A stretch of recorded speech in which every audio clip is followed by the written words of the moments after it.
Si t'es investisseur, en soi, tu as toujours des bonnes opportunités. Des investisseurs qui ont déjà investi, c'est qu'ils savent, parce qu'ils l'ont peut-être déjà vécu, qu'ils peuvent tout perdre. On m'a dit, nice. à 40 ans, si t'as pas un podcast et un club de business angel, t'as raté ta vie. Donc, Ok. moi, C'est peut-être pas une communauté si smart que ça. Non, en soi. Ils sont honnêtes.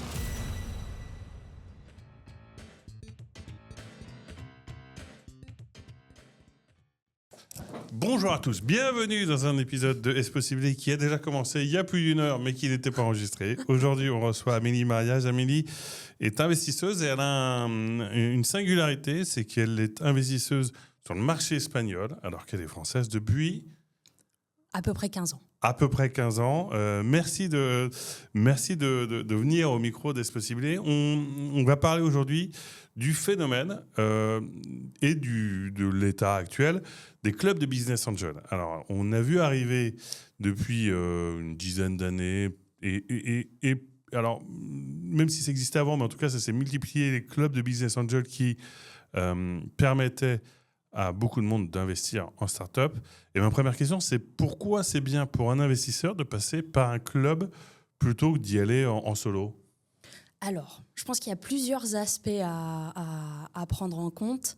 Et toi, en plus, j'ai connaissance que tu es billet et que tu as aussi un petit club. J'ai aussi un petit club. Parce qu'on m'a dit, nice. à 40 ans, si tu n'as pas un podcast et un club de business angel, tu as raté ta vie. Donc, moi, je fais ce qu'on me dit. Ouais. Tu fais la checklist. Je coche Génial. les cases. Donc, on va pouvoir avoir une conversation intéressante. Mais moi, je pense qu'il y a un aspect fondamental. C'est le fait qu'il y ait beaucoup de business angels qui, finalement, viennent de ce monde-là. Il y en a quelques-uns, parce qu'ils avaient un intérêt de rentrer un petit peu sur le marché et de faire leur premier pas comme investisseur dans le monde des startups, parce que ça peut être fancy. Ouais. Tu as les investisseurs professionnels. Ça fait énormément d'années qu'ils s'investissent sur ce marché-là, donc ils ont des connaissances. Et je dirais même que c'est des maxi business angels en soi, qui ont les mêmes capacités peut-être qu'un venture capital, tu vois, quand tu as ticket. Et après, tu as un profil de business angel qui, généralement, c'est ou un ex-fondateur, quelqu'un qui a un business qui fonctionne bien et qui peut se permettre d'investir. Qui a des liquidités. Ouais. Et ça, c'est un des phénomènes, je pense, c'est qu'il y a eu des exits dans les dernières années qui ont généré des business angels. Ouais. Et ça, il y a un côté qui est vraiment bien, c'est le fait que toi, si tu as été fondateur, tu as réussi et que tu viens sur ce marché-là pour accompagner les nouveaux fondateurs, je trouve que c'est une histoire quand même qui vaut la peine. Il y a de la transmission, il y a un peu, tu boucles la boucle. Exactement, tu boucles la boucle. Mais c'est vrai, je pense qu'il y a beaucoup de gens qui se lancent dans ce monde-là sans vraiment savoir la difficulté de bien investir. Ouais. Tu vois, et que finalement, c'est un travail un peu à plein temps. Ouais. Et donc, l'avantage du club de business angel, pour moi, quand tu creuses un petit peu, pour en avoir fait beaucoup, des clubs professionnels et des clubs un peu moins professionnels aussi, c'est le fait que finalement, tu as quand même certaines facilités quand tu as à investir. Le deal flow, c'est eux qui gèrent. Donc, tu as déjà des deals qui arrivent sur la table, qui ont été analysés, qui ont été filtrés, etc.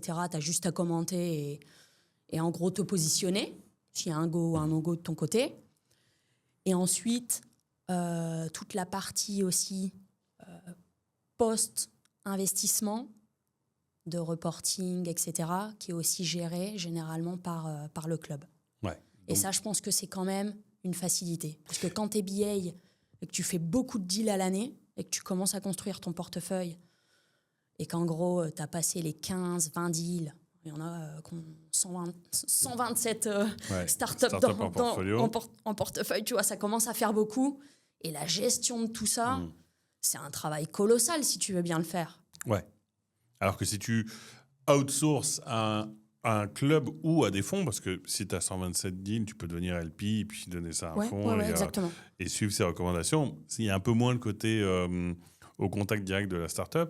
Mais et puis il y a aussi la partie, je dirais, de levier de négociation quand tu fais partie d'un club plutôt que d'être en BA. Ouais, exactement. Quand tu investis groupé, finalement, tu peux aussi avoir des des avantages. Le fait que tu rentres, tu vois, avec un SPV, et tu te dis, vas-y, on rentre groupé, mais le stake que tu as, le pourcentage que tu as d'investissement dans cette start-up-là, en face de je rentre en solo et j'ai 0,2222%, tu as quand même un pouvoir de négociation qui est autre. Ouais. Et ça, je pense que pour moi, ça serait le deuxième gros avantage. Ouais. Et puis... Puis tu as des conversations, tu as d'autres points de vue. Ça, c'est aussi cool. Oui, il y a l'idée de faire groupe ensuite, le parti groupe du groupe de Business Angel, c'est que tu peux intervenir au moment du sourcing ou en follow-up des participations. Tu crées un peu une communauté de personnes avec qui tu vas discuter à différentes étapes. Et ça, c'est intéressant, du sourcing à l'exit. Oui, totalement. Moi, je pense qu'il y a un process end-to-end, finalement, qui est un petit peu mieux géré, si tu es dans un bon club. Ça, c'est une autre question. Ça, c'est une autre question. Et justement, je pense que ça va reboucler. Ça va nous permettre d'aller vers la deuxième question. C'est pour ces initiatives ont comme premier objectif, normalement, de démocratiser l'investissement en start-up et de permettre à des gens qui n'y connaissent rien d'investir de manière safe, ou en tout cas, au moins d'avoir accès au deal flow, parce que tout un chacun et des gens qui ne travaillent pas forcément dans la tech n'ont pas tous accès aux fondateurs. Est-ce qu'avec le peu de recul qu'on a déjà, et avec surtout ton expérience, cette mission de démocratisation de l'investissement, elle a été accomplie ou pas, ou jusqu'à quel point ? C'est une question un peu polémique, hein ? C'est possible. Ouais, tu l'as fait. Mais c'est-à-dire, je pense qu'il y a pour moi, il y a deux types de clubs. Tu as le club de business angel, qui sont des gens qui connaissent, qui font partie de ce monde-là, qui font partie du club pour les raisons qu'on vient d'exposer, tu vois, clairement. Et ça fait longtemps que ça existe. Et après, tu as une évolution ces dernières années du club de business angel qui, je pense, se dirige à un autre type de profil qui sont de permettre à des personnes qui n'ont rien à voir avec le monde du venture capital, de l'investissement, justement de pouvoir accéder à ce marché-là. Ouais. De la même manière que toi, tu investis dans l'immobilier, de la même manière qu'il y a des personnes qui investissent dans le vin, de la même manière qu'il y a des personnes qui investissent, tu vois, oui, c'est une classe d'actifs. Sur les marchés, c'est une classe d'actifs qui, jusqu'aujourd'hui, c'est vrai qu'a été réservée un petit peu plus à des fonds de private equity, des fonds de venture capital et à des clubs de business angel, mais de gens qui venaient de ce monde-là, quand même assez fermés, assez opaques, avec des tickets d'entrée généralement qui étaient quand même... conséquents. Tout dépend des profils, mais qui sont quand même conséquents. Oui. Généralement, oui. Et notamment, et après, on peut revenir, mais notamment parce que maintenant, il y a des outils qui permettent de pouvoir aussi ouvrir à des plus petits tickets, parce que c'est plus facile à gérer. Mais au début, on te dit c'est ticket minimum, machin, truc. En soi, tu avais certaines barrières où le coût d'entrée était quand même assez élevé. Et tu as ce nouveau concept de club qui pour moi a un peu une évolution, un hybride entre je suis un venture capital mais je le suis pas, je suis une plateforme de crowdfunding mais je le suis pas.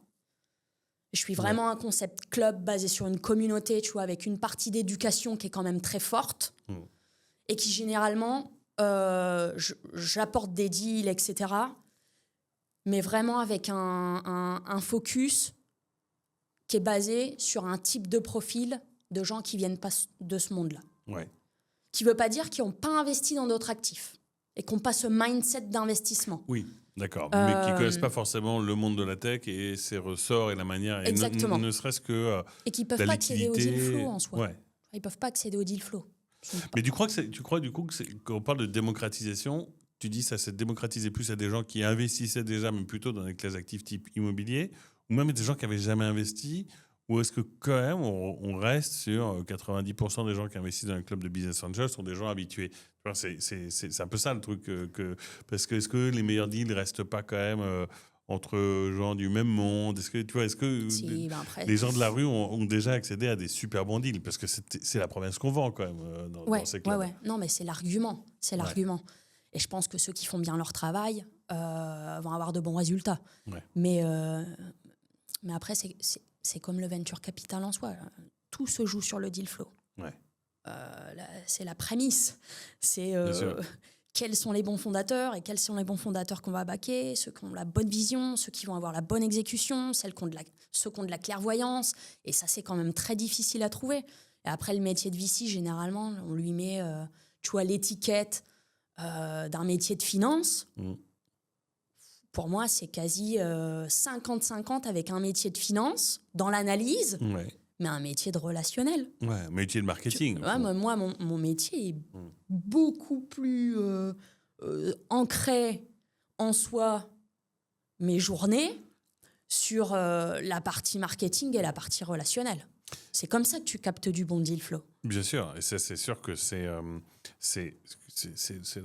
la base. Puis en plus, il y a un vrai effet cumulé là-dedans. C'est que plus tu connais le monde. Plus tu vas recevoir de bons deals. Et puis, si les fondateurs parlent bien de toi, parce qu'une grosse source de deal flow, c'est les fondateurs eux-mêmes. Oui. Parce que c'est eux qui sont dans l'écosystème, ils font tous les events, etc. Parce que toi, il arrive un moment comme investisseur, t'en as un peu marre d'être dans tous les événements, dans tous les podcasts, c'est-à-dire que c'est pas ton boulot forcément principal, puisque c'est toute l'autre partie. Alors que les réseaux d'entrepreneurs, c'est quand même extrêmement puissant, les groupes de WhatsApp.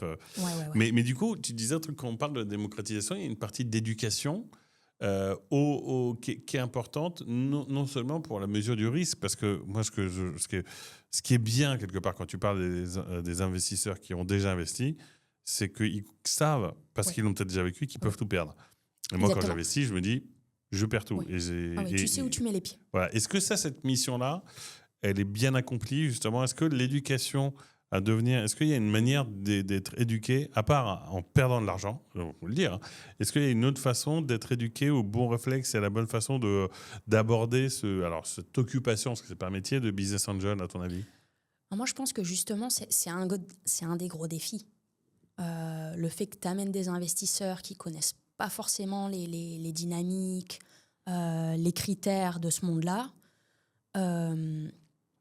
Et donc, forcément, il faut que tu exécutes toi en interne sur une partie de créer de bons contenus, d'accompagner à l'investissement. Tu as une partie de conseil aussi qui est très importante. Tu vois, c'est pas je suis une vitrine d'opportunités et investissez où vous voulez, mais c'est on a sélectionné ces projets-ci pour ça. Les critères qu'on prend en compte, ce sont ceux-là. Toi, après, tu peux quand même toujours avoir le choix de décider si tu veux y aller ou si tu veux pas y aller. Et un profil comme le tien, ton niveau de risque, il s'établit ici et pas ici. Ouais. C'est pas question de... Pour te donner un exemple avec chiffret, non ? 50 000 € à investir à l'année. Je te parle d'un profil assez bas. Ouais. Mais pas 50 000 € dans la première start-up qui va se présenter à toi. Ouais. Essaie de diversifier, essaie de splitter. Justement, peut-être divise-le sur 2 ans. Essaie d'aller chercher des deals qui sont sectoriellement un petit peu différents. Toi, où est-ce que tu as des connaissances sur l'immobilier ? Peut-être investis plus dans des startups qui viennent du domaine de la PropTech ou de l'InsurTech, ont quelque chose à voir avec toi, ton métier de base. Ouais.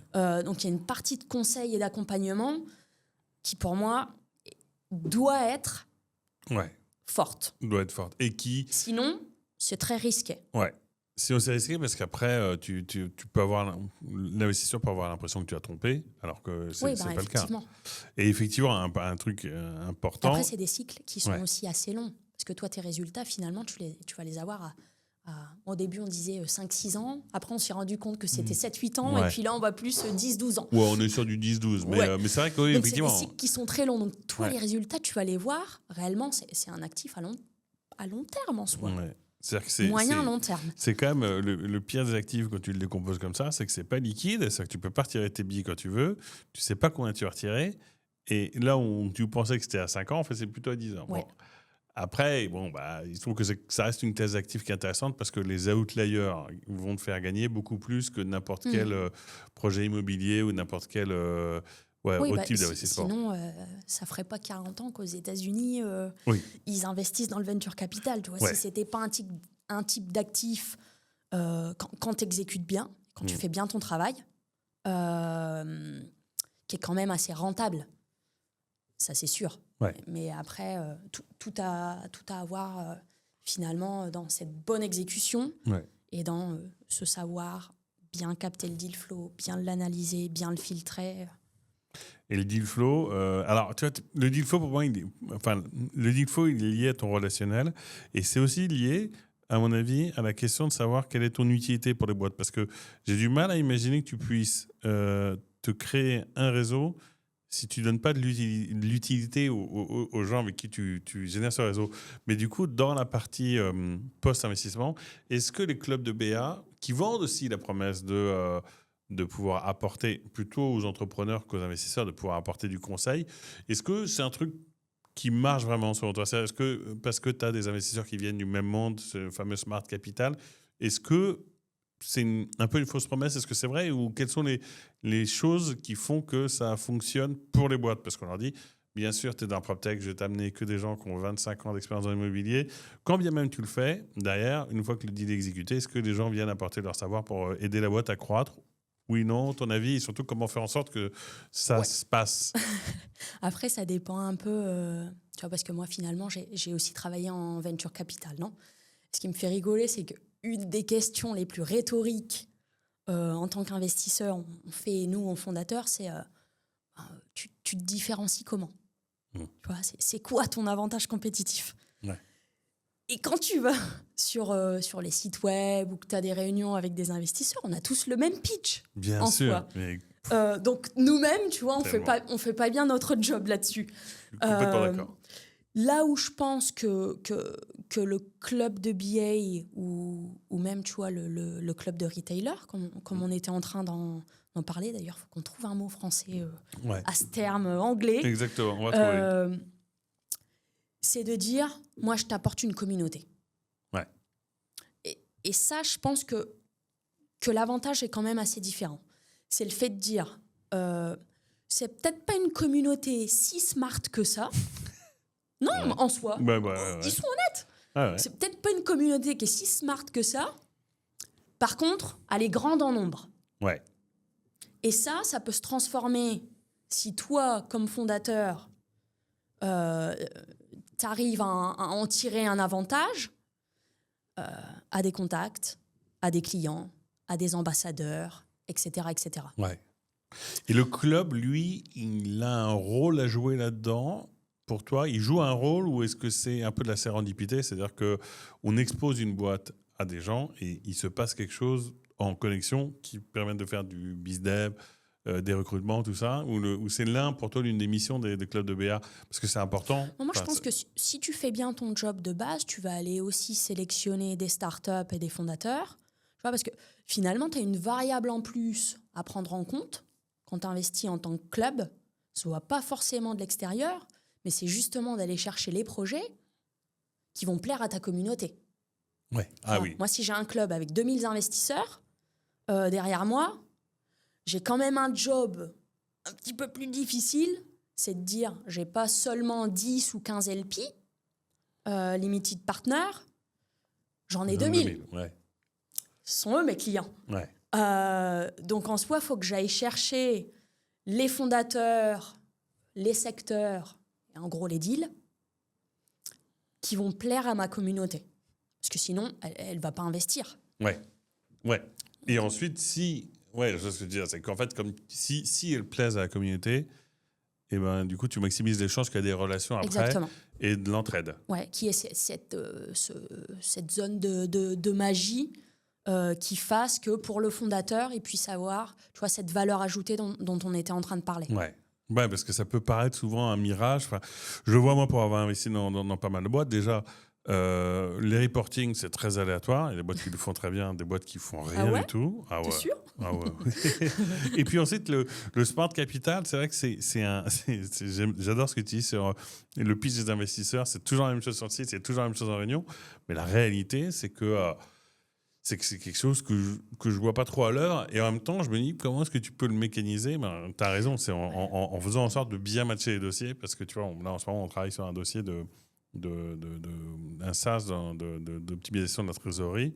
On va essayer d'aller chercher des CFO parce qu'on sait que s'ils investissent, c'est un signe de confiance et qu'après, eux, c'est les clients de cette solution et qui vont apporter quelque chose. Un directeur marketing comme moi n'a absolument rien à apporter à cette boîte, sauf un peu de réseau, mais pas un truc fondamental. Après, je pense que... mais ça, c'est aussi normal. Et c'est pour ça que d'ailleurs, ça fonctionne par phase en soi. Et tu as des fonds qui viennent se positionner sur certaines phases d'investissement. Tu as du pré-seed, tu as du seed, tu as la série A, and beyond. Et donc, il faut savoir aussi et faire un petit peu une auto-réflexion en tant que fonds, en tant que club, peu importe, en tant que BA, de dire où est-ce que j'ai ma zone de génie, moi, où est-ce que je peux apporter de la valeur pour les fondateurs et jusqu'où je vais pouvoir les amener. Parce qu'en soi, mais que ça soit en France, en Espagne ou même aux US, peut-être qu'ils ont un petit peu plus d'avantages là-bas, non, sur ces phases-là. Mais tu sais que tu vas pouvoir accompagner un fondateur. Si toi, tu fais du seed, probablement les problématiques que ce fondateur-là va avoir en termes de vente, en termes d'équipe, en termes même de nouveaux term sheets ou tu vois, de la nouvelle levée de fonds qu'il va devoir affronter dans une série B, en soi, toi, ça t'échappe. La phase dans laquelle tu es bonne, c'est celle-ci. Ouais. Oui, donc et les autres... Et il y a très peu de fonds qui sont capables d'accompagner les fondateurs sur un processus end-to-end. Tu vois, de dire, je te prends depuis la pré-seed jusqu'à la série D, quoi. Ta première levée de fonds jusqu'à ton exit. Ouais. En soi, je ne sais pas combien de fonds il y a dans le monde qui sont capables de faire ça, mais c'est quasi impossible. C'est quasi impossible. Ouais, est-ce que c'est là que, pour revenir sur le sujet, pour se poser la question de savoir s'il y a trop de clubs de BA, moi, évidemment, c'est mon avis, je trouve que c'est bien pour les boîtes d'aller prendre des clubs de BA en pré-seed pour justement l'aspect communautaire, l'aspect parfois un peu plus facile à exécuter parce qu'il y a plus de choix en tant que potentiel investissement. Et puis, cet aspect communautaire va t'aider pour les premières phases. Moi, clairement, mon expérience, c'est que j'ai aidé quelques boîtes dans les 18 premiers mois post-pré-seed. Après, soit elles marchent très bien, elles n'ont plus besoin de moi, soit elles ne marchent pas, et je ne peux rien faire pour elles. Mais du coup, ça veut dire que ça valide le fait que oui, il y a beaucoup de clubs de BA, mais c'est quand même une bonne chose, non ? Qu'est-ce que tu dirais de c'est bien ou c'est pas bien ? Si on se dit, il y en a beaucoup qui ont émergé parce qu'il y a eu des exits, parce qu'il y a eu des liquidités. Oui. Et c'est quand même une bonne chose parce que ça permet de faire de la concurrence un peu positive, certes au fond de VC, mais bon, en complément aussi, c'est pas mal. Oui, je pense qu'il y a toujours des aspects positifs. Et s'il y en a autant, c'est que finalement, il y a de la demande. Ouais. La loi de l'offre et de la demande, c'est comme ça. Donc, tu vois, le marché dicte un peu ce dont il a besoin. Après, en soi, les bons fondateurs, les vraiment bons fondateurs, c'est ceux qui n'ont pas forcément besoin de toi, ou alors ils ont besoin de toi sur un truc super spécifique et ils te passent un call de 15 minutes. Ouais. Tu leur réponds rapidement, tu donnes ton opinion et c'est bon. Et ils y vont tout seuls. Et c'est ceux qu'on je pense que s'ils jouent le jeu du VC, ils savent tu vois, les risques. Ouais. Et ils y vont avec tous les avantages, mais ils ne se sont pas mis dans ce jeu-là par défaut. Ouais. Je pense qu'aujourd'hui, sur le marché, il y a beaucoup de fondateurs qui directement vont à la pré-seed. Ouais. Et vont lever de l'argent. C'est la première chose qu'ils font. Ils lèvent de l'argent. Ouais. Il y a des modèles qui ont forcément besoin de lever de l'argent, et ça c'est clair, mais il y en a d'autres en soi. Je n'aurais pas forcément de ça. Je dis, pourquoi tu vas lever de l'argent je sais pas, pour monter une plateforme de cours en ligne. Ouais. Pour exemple. Ouais, un exemple. Ouais. Mais je veux pas tomber dans les clichés. Mais en soi, t'as pas forcément besoin d'un capital les unit initial. economics ne justifient pas d'avoir de l'argent, quoi. En soi. Ouais. Donc je pense qu'il y a une réflexion à faire aussi là-dessus. Et je pense que maintenant, lever de l'argent, ça s'est démocratisé. Il y a une sorte de facilité. Et je pense qu'il y a une histoire qui s'est créée de storytelling en disant que si tu voulais entreprendre, tu avais forcément besoin de lever de l'argent. Ouais. Non, il y a des business qui ont fait du bootstrap. En France, on a de très bons exemples. En Espagne, il y a de bons exemples aussi. Et Et peut-être la première levée de fonds qu'ils vont faire, elle va être de 10 ou 20 millions. Ouais. Mais ils ne vont pas aller lever 1 million en précide. Parce Non. qu'ils peuvent arriver jusqu'à... Ouais, et alors ça, c'est marrant parce que j'ai fait un épisode qui disait qu'avec l'IA, on n'aurait bientôt plus besoin, en gros, d'investisseurs. Ouais. C'est quoi les tendances, pour un peu, justement, parler des tendances d'investissement, c'est quoi les tendances que tu vois en Espagne en 2025 sur le précis? Est-ce qu'il n'y a pas grand-chose qui change d'année en année ou est-ce que tu vois quand même des évolutions, notamment sur ce que tu viens de dire, de favoriser le bootstrap là où on sort d'une période où créer une boîte, c'était... Enfin, lever de l'argent... Valider le fait que tu avais créé une boîte. Est-ce que voilà, la tendance que tu observes, toi, tu es au contact des boîtes et des business angels tous les jours, est-ce que ça fait partie des tendances qu'on voit ou est-ce que je me trompe complètement?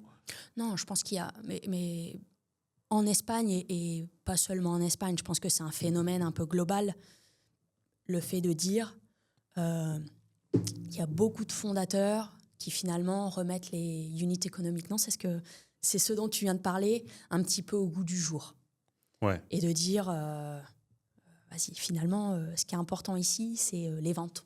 Les ventes, la marge, des concepts basiques qu'on qui avaient un peu disparu. Ouais, sur la partie fondateur. Tu vois, qui avait peut-être un peu disparu ces derniers temps, ces dernières années, avec des valos qui étaient énormes et qu'on achetait. Hein, les investisseurs les achetaient. Tu parlais de l'offre de la banque tout à l'heure. Les investisseurs investissaient aussi sur ces montants-là. Donc, en soi, c'est un peu de la faute à tout le monde. Ouais. Mais là, je pense que... Mais ça fait du bien. Moi, je suis... De revenir à quelque chose un peu plus rationnel. Ouais, je suis cette personne-là qui pense qu'il y a un moment, le marché doit se rééquilibrer. On était parti sur des sommes un peu astronomiques qui partaient un petit peu dans tous les sens. Et je pense que là, ça se rééquilibre et on revient un petit peu du côté basique. Ouais. Tu vois, moi, j'adore les basics. Et donc, je pense que ça fait du bien. Et il va y avoir un petit peu un lavage qui aussi va faire du bien. Du coup, c'est le bon moment si tu es... tu vois, et pour répondre un peu à la question des membres que peuvent se poser des gens qui voient ces clubs de business angels se développer, c'est le bon moment d'investir dans un club de BA ou tu dis qu'il faut attendre un petit peu que ce... nettoyage ait eu lieu, où tu dis c'est toujours le bon moment, ce serait quoi le conseil qu'on pourrait donner à quelqu'un qui a un peu de liquidité, qui a un peu d'immobilier, qui a un peu d'argent, et qui se dit j'ai envie d'investir, c'est le bon moment, faut attendre, faut bien choisir, faut voilà. Après, c'est comme tout. Moi, je pense que si t'es investisseur, en soi, tu as toujours des bonnes opportunités. Ouais. Que donc le FOMO... que le marché soit à la hausse, que le marché soit à la baisse ou que le marché soit juste bien, des bonnes opportunités, généralement, tu en as toujours. Ouais. Le problème, c'est de savoir les détecter. Ouais. Après, généralement, quand le marché est à la hausse, supposément, tu en as un peu plus, ou tu as un petit peu plus de choix, mais elles sont plus chères. Et généralement, quand le marché est à la baisse, tu as un petit peu moins d'opportunités. Mais elles sont moins chères. Mais elles sont moins chères et elles sont peut-être un peu mieux filtrées. Donc, ça dépend au jeu que tu veux jouer. Ouais. Et mais tu en trouves soi, qu'on est dans quelle période? Il y en a un peu moins ou il y en a toujours beaucoup aujourd'hui, en mars 2025? Moi, je pense qu'il y en a toujours beaucoup. Ouais. On est quand même sur un marché qui est de... Moi, j'ai commencé il y a 15 ans. Ouais. Tu n'avais pas de volume du tout. Ouais. Et en Espagne, encore moins. Et là, tu as quand même beaucoup de volume. Tu vois, tu as beaucoup de compètes. Sur la partie fondateur aussi, tu vois, pour lever des fonds.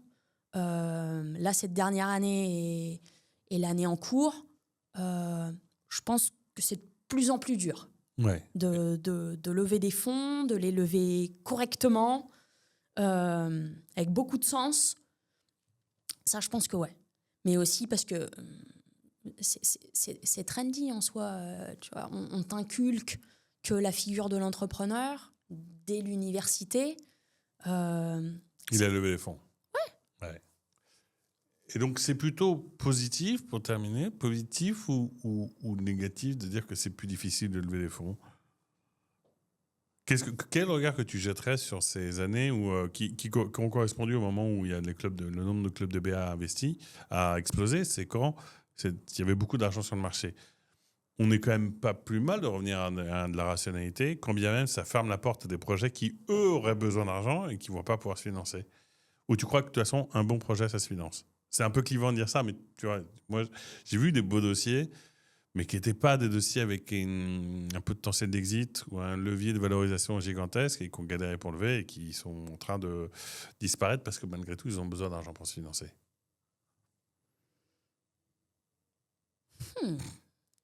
C'est difficile cette question. Elle est difficile.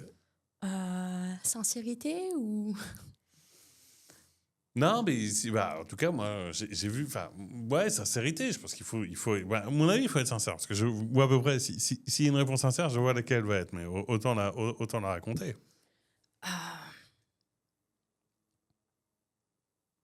Moi, je suis de celles qui pensent... Et d'ailleurs, on en a parlé avant. Tu n'as pas systématiquement besoin de lever. OK. Tout dépend des secteurs. Tu vois, tout dépend de ton business model, de ton ambition, de ta vision. Mais c'est-à-dire le meilleur moment pour lever des fonds, généralement, c'est quand on n'a pas besoin ou que tu en as besoin pour accélérer les choses. Ça, c'est le meilleur scénario. En pouvant prouver que c'est bien pour accélérer les choses aussi. Exactement. En pouvant bien prouver avec tes units économiques, avec un plan, avec une vision très claire, avec beaucoup d'ambition. Parce que généralement... on parle souvent des entrepreneurs ambitieux. Ça, c'est un peu un mythe dans le secteur. Mais moi, de tous les entrepreneurs avec lesquels je parle généralement, mon feedback est beaucoup plus orienté à vous voulez pas être un peu plus ambitieux là encore Si tu lèves des fonds, c'est forcément pour être plus ambitieux et pour vouloir accélérer les choses. C'est pas pour ça rassurer, quoi. C'est pas juste. Sinon, pourquoi ? En soi, pour moi, c'est contre-productif de lever des fonds pour des raisons qui sont passées de ces deux-là. Écoute, merci Amélie. Ça me paraît être une bonne conclusion de dire de revenir sur la raison fondamentale pour laquelle on lève des fonds. Oui, mais je pense que c'est une belle conclusion. Merci beaucoup. À toi, Guillaume.